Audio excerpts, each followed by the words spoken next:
On iBrandTV News now, suspected bandits abduct scores of school children in Zamfara state. Minister of Health Dr. Osagie Ehanire warns Nigerians over the circulation of fake COVID-19 vaccines. Nigeria loses 200,000 barrels of oil valued at $13 million daily to theft and vandalism. Glad to have you join us on News Now, and here are the stories making headlines at this hour. I am Margaret Opara. A group of gunmen suspected to be bandits on Thursday abducted scores of schoolgirls at government secondary school Jangobe in Zamfara state. The missing schoolgirls were discovered after the school conducted a head count. Commissioner of Security and Home Affairs Abubakar Dawaran, who confirmed the sad development, narrated the students were abducted at about 2 a.m. on Thursday.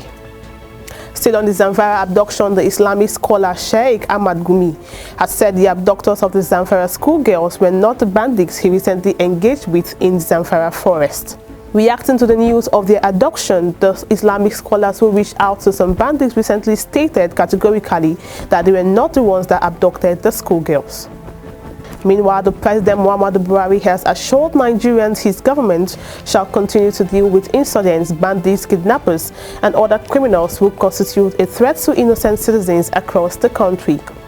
The President at a joint security meeting of Northern State Governors Forum, Northern Traditional Rulers Council, affirmed the activities of the criminal elements will no longer be tolerated.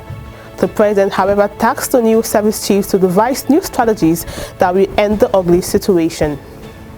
And more stories, the Nigerian Union of Teachers, NUT, and the National Association of Nigerian Students on Friday said they will shut down schools since the lives of the students and teachers are no longer safe.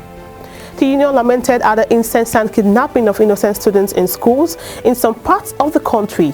The National Secretary of the NUT, Dr. Mike Ene, noted it was apparent that some people were all out to discourage and put a setback to education in Nigeria. And also, the Minister of Health, Dr. Osagie Ehanire, on Thursday confirmed the circulation of fake COVID-19 vaccines in many countries across the world. Ehanire, who gave the warning when he visited the Federal Neuropsychiatric Hospital, Yaba, Lagos, asserted that criminals are taking advantage of high demand of COVID-19 vaccines to produce unregulated ones. He explained a lot of these fake vaccines are already in the market because countries are very desperate to have COVID-19 vaccines. In more stories, the High Court in Owerri on Thursday ordered an interim forfeiture of all properties allegedly acquired illegally by the former Governor Rochas Okorocha while he was in office. Justice Fred Njemanze gave the order following an application brought by Louis Alozie, Senior Advocate of Nigeria, on behalf of the state government.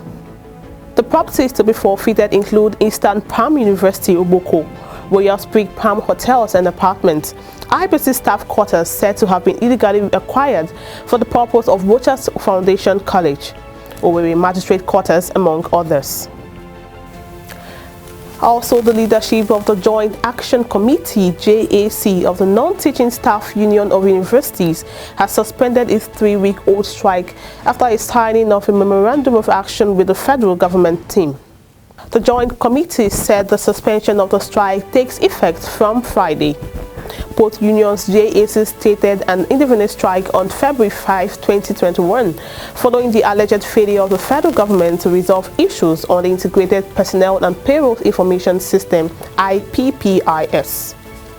In other stories, nurses in ONDO, under the auspices of the National Association of Nurses and Midwives, NANNM, have been directed to embark on a 3-day warning strike. The directive is contained in a letter dated February 26 and signed by NANNM Secretary in Ondo State, Comrade Aina Emmanuel Oluwashegu. And according to the statement, the union wants the state government to pay outstanding salaries and commence new salary adjustments for local government nurses within 7 working days. On the Africa scene, members of parliament have refused to ratify Kenya's trade to PACT to UK, accusing unknown officials of sneaking in documents that had not been tabled in parliament. The lawmakers said until they are fully aware of the details of the Economic Partnership Agreement (EPA) between the two countries, they will not ratify the agreement. The lawmakers deferred debate on the report of the Trade, Industry and Cooperative Committee after some sections containing details of the pact were sneaked in without the authorization of the Speaker.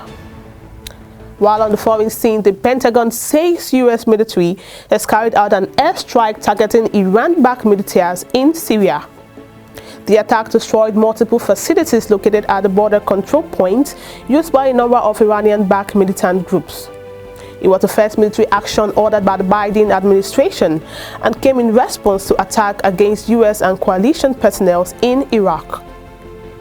And in business, Nigerians' grade of crude oil Bonny Light on Thursday witnessed a marginal rise of 2.56% rise to $65.36 per barrel from the previous day, giving further relief to the nation's budget benchmark. These developments occurred as the Organization of the Petroleum Exporting Countries plus most oil production increase. According to global crude oil prices, the development places the nation's excess crude oil (ECA) on a positive trajectory.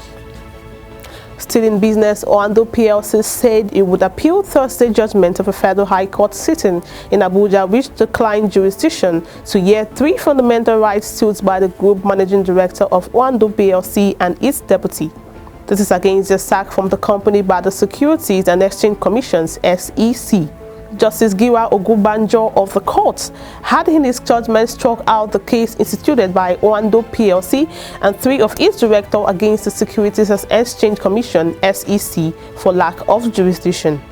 And also, Nigeria is losing 200,000 barrels of oil valued at $13 million daily to theft and vandalism.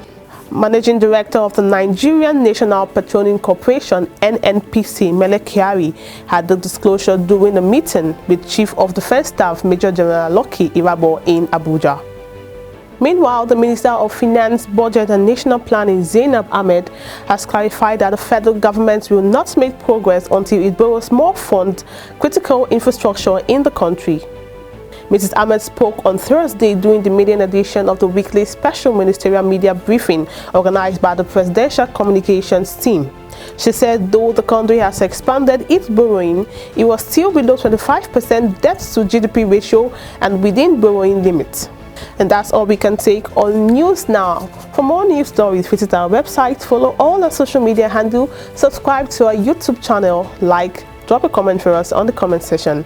I am Margaret Opara.